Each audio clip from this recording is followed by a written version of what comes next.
The Sacramento Kings entered the Golden One Center tonight with the bad taste in their mouth from that horrible 3-game road trip, plus no shoot around because of the news that Alvin Gentry tested positive for COVID-19. Then we found out Marvin Bagley wasn't available in COVID protocols. And then we got the good news that Doug Christie, Sacramento Kings legend, was going to have the opportunity, his first opportunity at the helm, taking over the head coaching duties for Gentry in the Kings meeting with the Washington Wizards, a meeting that so many of us, quite honestly, didn't have high hopes for. Well, Doug Christie gets his first career win. We're going to talk about Doug. I'm going to share with you just some of my experiences with Doug to give you an idea of how well-deserved this is and how he is going to be great at this job, whether it's in Sacramento or on some other bench in the NBA. We're not going to overreact too much, though. I want to make sure I'm dialing in all of the hot takes of Doug should be the Kings head coach going forward, and the Kings just play better for Doug Christie after just one game sample size. But we can celebrate a little bit, too. We have to talk about the excellent fourth quarter that the Kings had in order to win this game, battling back from down double digits to win by double digits. Harrison Barnes, a statement game for him, a game that he very much needed. And De'Aaron Fox playing very, very well for the majority of this game. It's all on today's episode of the Locked On Kings podcast.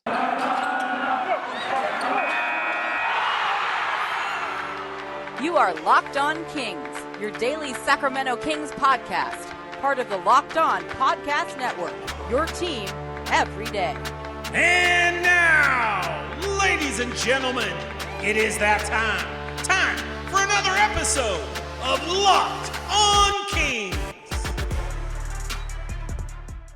Hello and welcome into Locked On Kings, your podcast hub for Sacramento Kings coverage all regular season and all off season. If you're looking for in-depth analysis, game-by-game breakdowns, highlights, interviews with local and national experts, full coverage of your Sacramento Kings from January through December, this is the place for you, part of the Locked On Podcast Network. And today's episode is brought to you by Truebill. Truebill is the new app that saves you money by helping you identify and stop paying for the subscriptions that you don't want or need, and can even negotiate better deals on those that you want to keep.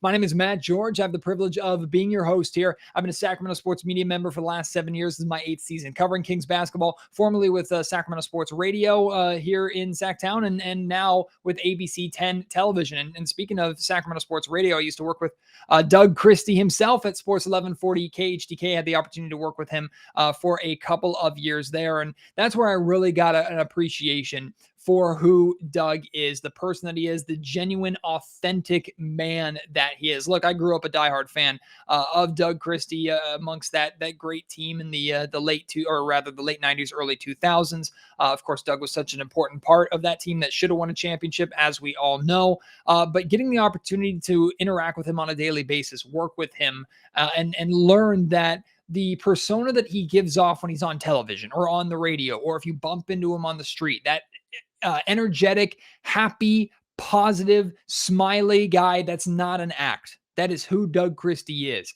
So it's no surprise that Doug is a fan favorite wherever he goes, not just in Sacramento. He's a fan favorite in Toronto as well. And it's no surprise that players like to play for Doug. Look, Doug has been trying to get onto an NBA bench to become a coach for a long time. Doug understands the game of basketball very, very well. And in the years that Doug was working first just on the pre and post game show for NBC Sports, then started working on the broadcast, and then of course went to the bench as an assistant coach this season. Even before he was an assistant coach, players in Sacramento, even opposing players, would come up, have conversations with Doug Christie, and he'd give them their insight, or his insight, and he'd teach them some things, especially on the defensive end. I had the opportunity of just listening to Doug and working with Doug on radio shows and hearing him talk about the fundamentals of defense and what it takes to play good defense at the NBA level, and making it understandable to people like you, people like me, who have not played in the NBA before and don't necessarily understand all the terminology or don't get what it takes to be an actual player at that level, the things that you really can't understand unless you're there. Doug Christie makes those somewhat understandable. The way he speaks about the game, I haven't seen anybody really talk about the game with the passion and the clarity that Doug Christie speaks with. So coaching has been in his mind and something that he's wanted to do for a while. And I was thrilled when he got the opportunity to join Luke Walton's staff as an assistant. Now, I did also, after Walton was fired and we heard the rumors that Christie could be in line for, and it sounded like he was Vivek Ranadive's pick to take over as interim head coach. I was hesitant on that. I did push back on that. And I made sure to make it very, very clear. It wasn't because I didn't believe in Doug. It wasn't because I didn't think Doug was capable of being a good head coach in the NBA. It's because I thought that they were putting him in a position to fail. I think it's a significantly better position for Alvin Gentry, who's a very experienced head coach, a well-respected head coach in the NBA to take on that responsibility. Because if Doug were in this spot, I'd like to believe that the Kings would be playing for him every night the same way that they played for him tonight in their win over the Washington Wizards. But that's not realistic. So I'm glad Alvin Gentry is the interim head coach. But while I'm not glad to hear Gentry test positive for COVID-19 and wish him the absolute best, speedy recovery and everything like that, I was glad to see Doug get his kind of no pressure opportunity tonight at home in a game that I don't think anyone or too many people expected the Kings to win. Now, how much of this do we want to put on Doug? How much of this do we want to put on the players and the players only meeting that they had after their most recent loss in Toronto? That can be up for debate. But what I want to share with you is that Doug Christie commits himself 110% to everything that he does. Everything that he does. He cares about being successful. He cares about the game of basketball and teaching the game of basketball. And most importantly, as he said during the pregame press conference that he had with the Sacramento media, he has unfinished business here in Sacramento. He, amongst every other member of that 2002 Sacramento Kings team, believes that they should have brought a championship to this city. And Doug has shared with me before, and I think he's said it publicly on the Locked On Kings podcast before, that had the Kings won that 2002 championship, they probably would have won another one or two after that.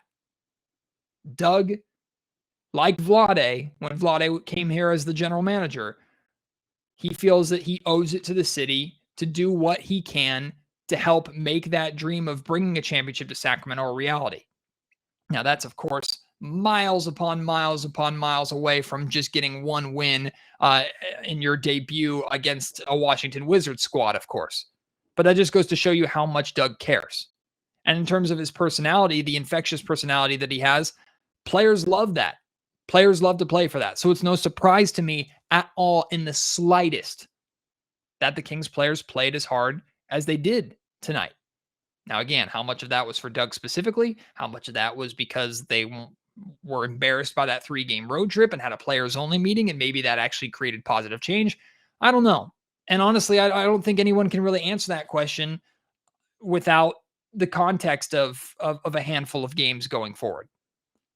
But I'll say the one thing that stood out to me the most about Doug Christie's coaching is how active he was on the sidelines. Now, that's nothing new for Doug this season.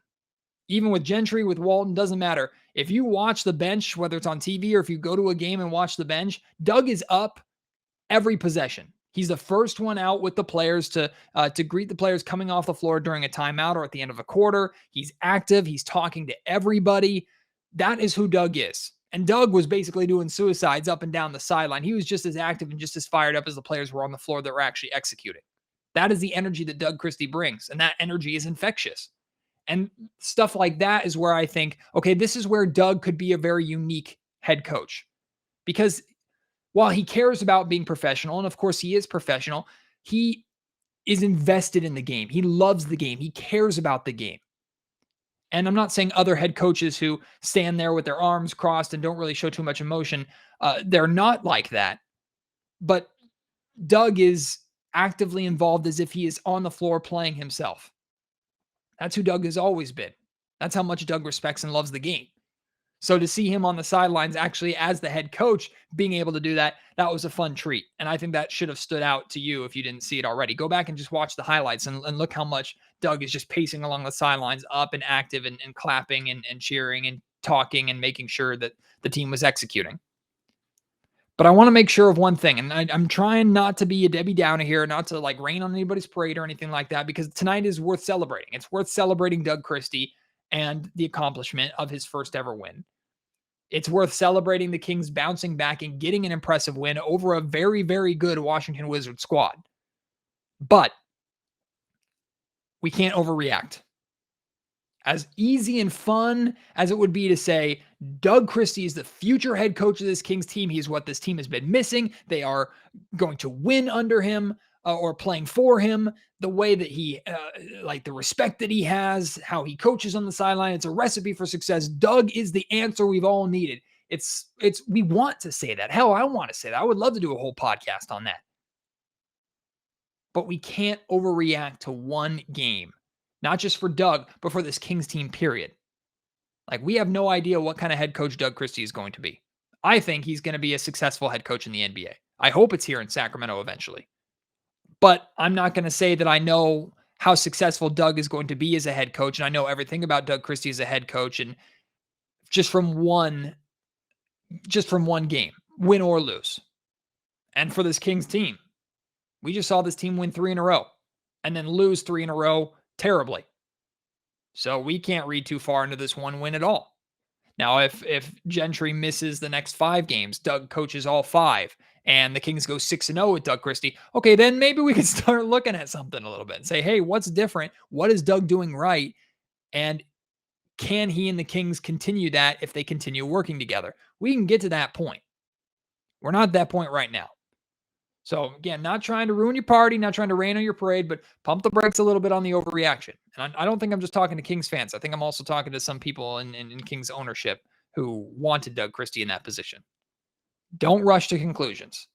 Celebrate what Doug's been able to accomplish. Be thankful that Doug is still a part of the Sacramento Kings organization, and hope that the best case scenario happens. That Doug is a great head coach immediately, and you can secure him, and he can be the answer to your coaching problem that you really haven't been able to solve for as long as this team's been out of the playoffs. Very happy for Doug Christie. Love the man to death. Could not be more excited for him to get this opportunity, to excel in this opportunity. So happy that he's 1-0.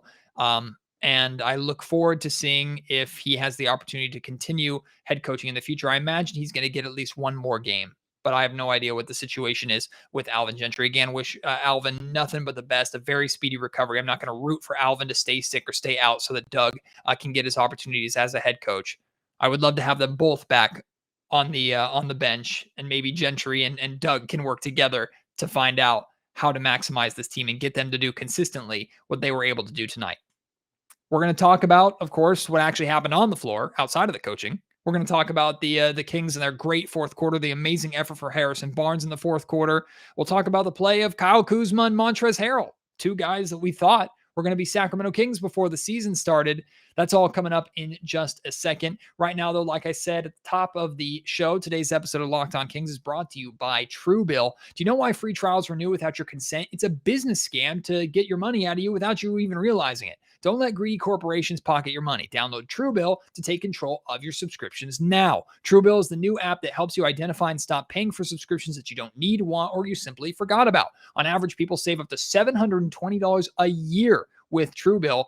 Companies make subscriptions very hard to cancel. Truebill makes it incredibly simple. Just link your accounts. Truebill will cancel your unwanted subscriptions in one tap. That is it. And your Truebill concierge is there when you need them to cancel unwanted subscriptions, so you don't have to. It removes all the hassle. They do it for you, and they save you money. Truebill has over 2 million users and has helped save them over $100 million. Don't fall for subscription scams. Start canceling today at truebill.com/lockedonnba. Go right now to truebill.com/lockedonnba. It could save you thousands a year. Again, that's truebill.com/lockedonnba.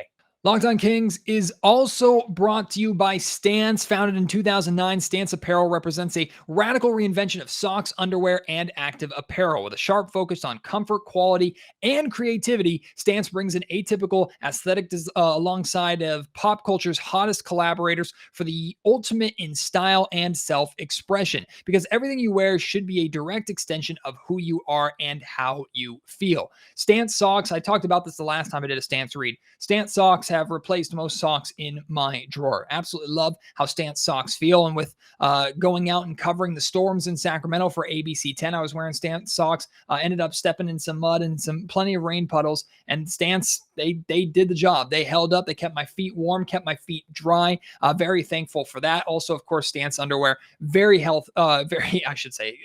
comfortable. I'm sure they're healthy too, but I meant to say they're comfortable. I'm a picky guy when it comes to the underwear that I wear. Stance passed all the tests for me with flying colors. Stance believes the perfect fit matters more than fitting in, that those who feel good do good. Go see for yourself. Register for an account at stance.com. Get 15% off your first purchase. Use promo code Locked On at checkout to apply. Enjoy the color and comfort of a life less ordinary with Stance.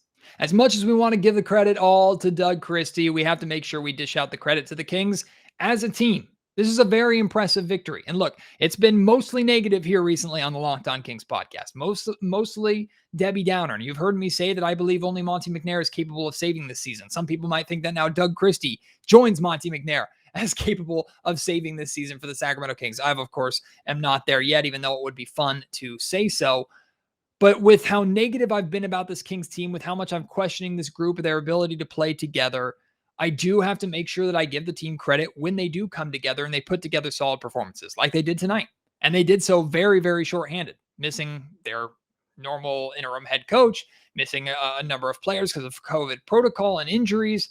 Like this was a very impressive win for the Kings. Now, just like I'm not going to overreact to Doug getting his first win and being 1-0 as the head coach of the Kings, I'm not going to overreact to this Kings team getting one win over the Washington Wizards and say that everything's fixed and they're going to be fine going forward and all their problems are solved. No, they still have very, very big problems.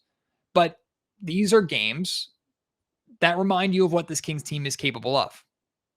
And I'm sure circumstances of Doug being on the sidelines for the first time and the players wanting to get him that first win, of course that plays into it.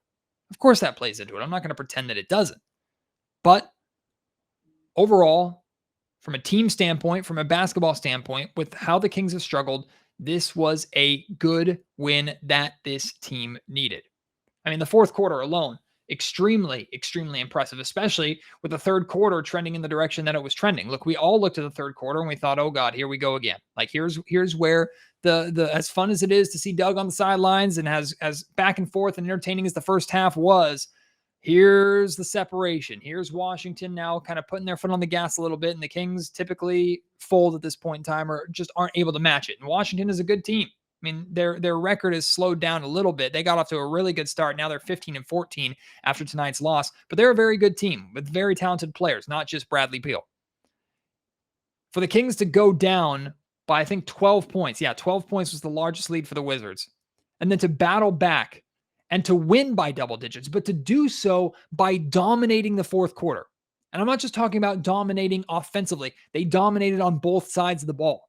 They got stops and they took good shots and executed. They didn't just chuck up threes. They didn't throw up Hail Marys. They got to the rim. They got to the foul line. And on the defensive end, they were rotating. They were not giving good looks and open looks to the Washington Wizards, to guys like Bradley Beal. They were playing hard, forcing the Wizards into uncomfortable spots, and it worked out. 35-16, the Kings outscored the Wizards in the fourth quarter. If you do that typically in the fourth quarter, you're going to win. And what I love to see was that the Kings used a run to get back in the game, but they didn't just stop there. Like, compare that to the first quarter of the loss in Toronto. The Kings are down 11-0 to start. They go on a 10-0 run. They're trailing by 1, and suddenly they're down by 8 or 9 points again. Like, you do all that work to get yourself back into the game, build upon that. Most teams, like I said, use a run like a 10-0 run to either take a lead if they're trailing or build upon that lead. The Kings use their big run to come back, to take the lead, and then to extend it to double digits. Now, it wasn't all one run. It was spread out over the course of basically the entire fourth quarter. But still, that's what you like to see with basketball being a game of runs. That's the execution that the Kings need. And quite honestly, to hold the Wizards to just 105 points, that's a win for the Kings while scoring 119 of their own. This is the game that we were hoping to see more often at the start of the season, where the defense is solid enough and the offense is where we expect it to be. De'Aaron Fox had a great game tonight. 28 points, 10 of 16 shooting. He didn't do it all in the fourth quarter, but he was aggressive from start to finish. Did get to the foul line 13 times. You'd love to see that. Unfortunately, only hit 8 of them, so that's not the best percentage, but you can live with that. Also had 4 rebounds, 4 assists. Did turn the ball over a couple times, but it wasn't too bad. Like overall, that was the scoring performance that you needed out of De'Aaron Fox. And then Harrison Barnes, who was so good to start the season. He got hurt. He dropped off in a major way. Like Harrison has not looked the same for the entire month of November and half of December to this point. He just hasn't looked the same compared to how he was playing in, I shouldn't say the entire month of November, because early November and late October is when he was playing very, very well. This was a statement for Harrison Barnes. This was a game that he needed because you could hear and see the frustration on his face and in his voice after he took the podium during that Toronto's Raptors loss. He knew he had to be better. He knew this team as a whole had to be better. And he's tired of talking to the media after bad losses, truth be told. He always seems to be thrown into the fire in those situations. But Harrison stepped up in a major way. Showed a lot of passion in that fourth quarter, a lot of intensity that you don't normally see out of a reserved and kind of calm and stone-faced guy like Harrison Barnes. 19 points in 32 minutes, 6 of 10 shooting from the field. Also had a 6 of 6 from the foul line, 5 rebounds, 3 assists, a steal. Harrison Barnes got back to where the Kings needed him. He put the team on his back in the fourth quarter like he did very early on in the season, and the Kings needed that kind of effort from him. Then you talk about Davion Mitchell, who got his first career start. The Kings started a 3-guard lineup. That was a difference or something different that Doug Christie decided to implement. Now, he did so because this Kings team is shorthanded. Still no Rashawn Holmes. No Marvin Bagley, who was also in the starting lineup recently. No Terrence Davis. So Kings had to make a decision. And I like that instead of moving Buddy Hield in the starting lineup, Doug Christie elected to go with Davion Mitchell. And Davion rewarded Doug. Had 13 points, 6 of 13 shooting. Also played some solid defense, had 5 assists. And then, of course, we could talk about Tyrese Halliburton, who I still want to see him score more. Now, the good news is Tyrese did shoot the ball. He shot 12 times. He only hit 4 of them, so it wasn't the greatest night offensively for Tyrese, but I can live with that. Shoot the ball. And if he's going to score 8 points but shoot 12 times, you know what? I can take that. I won't take that every single night, but if he pairs that with 9 assists and 8 rebounds for a near triple-double, also 3 block shots and 3 steals, Tyrese was all over the stat column. I'll take that performance any given night from Tyrese Halliburton. Add a few more points on top of that, it's perfect. And then off the bench, you got 3 really good performances off the bench. You got Tristan Thompson, who gave you 15 points in 20 minutes. Chimezie Metu got off to a really rough start in this game, finished with 13 points in 17 minutes. And Buddy Hield played a little more than I would like him to play, but I think a lot of that also has to do with Terrence Davis being out. If Terrence Davis is healthy, I imagine he's not playing as much as he did, which was nearly 29 minutes. But Buddy did give the Kings 15 points. He only took 10 shots. Only 7 of them were 3-pointers, went 4 of 7 from 3-point range. You love that out of Buddy Hield. That is a perfect number of shooting threes for Buddy Hield. 7, golden number for me. I know some people, including Kings coaches, would like that number to be higher. Not me. If you shoot 7 threes, if you make 3 of them, great. If you make 4 of them, excellent. This was a good performance out of Buddy Hield. He hit some big shots when the Kings needed.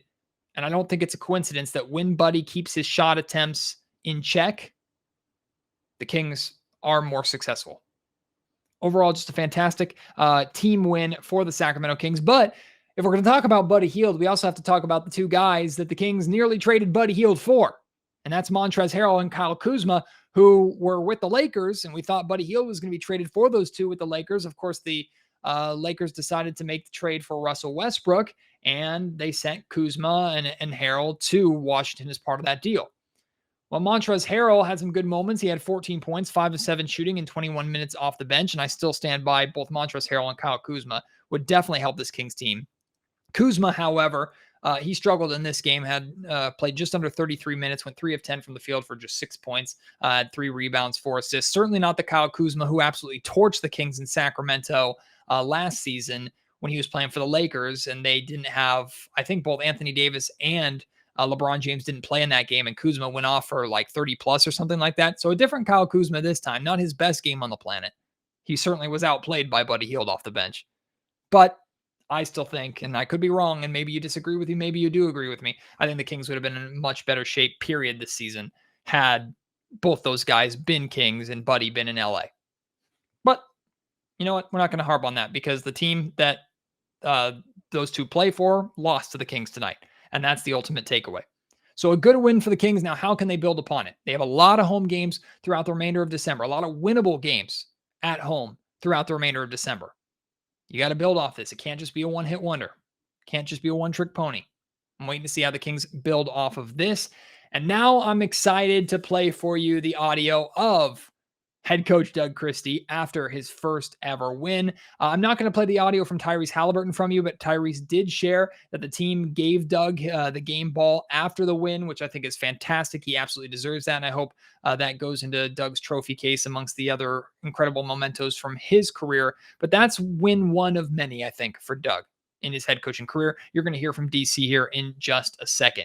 Today's episode of Locked On Kings is brought to you by Boost Mobile. You listen to podcasts for the power of knowledge. You switch to Boost Mobile for the power of saving money. Because with Boost, you get the power of a free 5G phone so you can listen to all of the latest episodes of the Locked On Kings podcast, the power of 3 unlimited data lines for $30 a month per line so your family can harness all that brain power as well, and the power of one of America's largest 5G networks so you can do it all in the speed of 5G. With all that money you'll save and all that knowledge you'll gain, just how powerful will you become? Switch to Boost Mobile and find out. Get a free Samsung Galaxy A32 5G when you switch to one of America's largest 5G networks. More power to save. Boost Mobile. Free phone limited to new customers and 1 per line. Additional restrictions do apply. Offers and coverage not available everywhere for all phones and networks. See boostmobile.com for details. Super proud. I mean, this was a team win of the highest regard, from Rico and Stacy to Jonah and Longo, Lindsey. Obviously, AG spoke to the team prior and after the game, and then playing every single player on the team. I mean, it doesn't get any bigger than that for me. Watching them share the ball, and then defensively, I thought we played one of our better games. We didn't turn the basketball over after the first quarter. I believe we had 8 turnovers for 14 points in the first quarter. And then after that, in 3 quarters, we had 3 turnovers for 5 points. So that's winning basketball, and that's proud basketball. And that's what I've always said to you guys, as I know each one of you pretty much individually, and you've talked to me individually. That's what I think I expect. I'm ownership, the city, just compete your butt off, and we can live with the results of that. Doug, just what was the experience like for you? I'm sure you were nervous. I'm sure you had a million things running through your head, but just how did it play out? I wasn't super nervous, oddly enough. I did have a million things running through my head. Which I just kind of went and found a room and just kind of wrote down a few things that I wanted to focus on. And all the assistants were incredible to kind of help and guide me through in certain parts. And then the team just, they responded. But for me, like, those of you, again, who know me, I've done radio, I've done television, and they're like, how do you like it? Like, there's no other place in the world I'd rather be than on the court with our team. It's joyous for me in ways that I can't even explain. Along those lines, Doug, did you have a moment where, you know, sitting next to Alvin, you see how animated you are, and a lot of eyes are on you tonight. Did it feel any different from what you do alongside Alvin? Yeah, that seat's totally different than my seat. Let me tell you, it's like miles away. The game looks different. The vibe of the game is different. Obviously, the responsibilities are different. But yeah, it was totally a different experience. But they made it very enjoyable for me. It was difficult. That's a team that has had some ups and downs, but they played well. In the Eastern Conference, they're probably going to be a playoff team as they continue to go through after the big trade that they had. They had us down, and for us to come back and fight back the way that we did, that's what makes a lot of winning worth it. Is, if it was easy, everybody would do it, but it's not. And it requires toughness, and I thought that we showed that tonight. Coach Christie, what's your thoughts on the 3 guards? From your standpoint as guard, what was your thoughts on your three guard lineup? With Mitchell, Fox, and Halliburton, because Dinwiddie and Yeah. really got over there. I think he put up probably 30, 31 points. Yeah, Bill. Tough guards within themselves. Yeah, I thought that they were spectacular, man. I thought they played a really good all-around game. I mean, when you look at Ty, he almost had a triple-double, 8 rebounds, 9 assists, 8 points. Davion in his start defensively, I thought he was special. I ask him all the time, like, the court is 94 feet long. The first 47 are yours. You do with him what you want. And after that, when he started picking up, I was like, there you go. And then Fox is he's special, man. When he gets downhill, when he gets that rhythm, it turns into something different. And then he brought it home. So, you can't, I don't think, necessarily play that way versus every team, like your Torontos and bigger teams. But this was a team that we felt like we could play the 3 guards, and I thought that they did a really good job. First of all, Doug, congratulations. Thank you, sir. Did you feel like there was a turning point in that second half? Because obviously you got down double digits a couple of times. You took a timeout. Did you feel like there was any point where you felt that momentum starting to go your way? Yeah, we called a timeout, and we had made a little bit of a run. And normally you go to the huddle, but I went and talked to the team, and I looked at them and I asked them. I said, "Do you realize why we just did what we did?" And they kind of looked at me, and I said, "It's defense. That's why we just made the run that we made. Now, if we want to finish them, we can finish them, but it's not going to be at the other end. The other end will take care of itself." For me, that was the turning point when we decided to get a little more handsy, to pick up a little higher, to fight through the screens, to not lay on them. All of a sudden, things start happening for us. Yeah. Doug, congratulations. Thank you. We know how much you have loved this city over the years and the way you've been embraced in this city. What was it like to just kind of hear the crowd react to you the way they did tonight, and kind of to bring that joy back to this fan base after so many hard nights? Man, Jay, that it means everything. I think that's when I say unfinished business, this is a proud city, a city that deserves a high level of basketball when they come out to watch it. And unfortunately, for a long time, it hasn't been that way. But it does not have to stay that way, and it won't. We'll get it. We'll get it there. It's step by step, but it felt good. I mean, also, listen, not for me, like, move me out of the way. I think it feels good for them. Like, they don't even know what's here. You know what I mean? They have no idea who those people are and what they bring to the game. So to hear the building come alive was really good. Just when you saw some of the rotations that you guys used, we saw some lineups we hadn't really seen a whole lot of. Was that just kind of feel the game and the flow of the game, or was that kind of more methodical and premeditated coming in? No, I mean, we kind of have some ideas when we start about things that we might want to do at certain times, but the game is fluid, and for me it was just a feel. The coaching staff were fantastic with giving me some ideas, but more than anything, it's just like, what do we need right now? Like, when we went to Tristan, like, we needed toughness. We needed somebody to hit somebody. We needed somebody to go in there and rebound the basketball. And he brought that.